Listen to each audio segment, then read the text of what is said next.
We are here at Ming's Garden in Tagaytay for breakfast.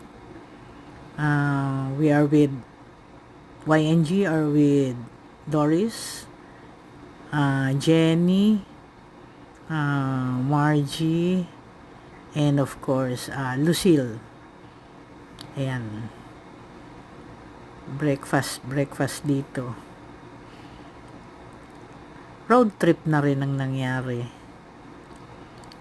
And this is a wonderful day for us.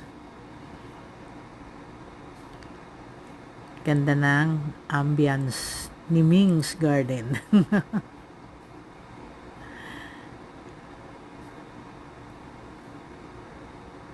Fresh air. Sarap maglakad-lakad dito. Okay.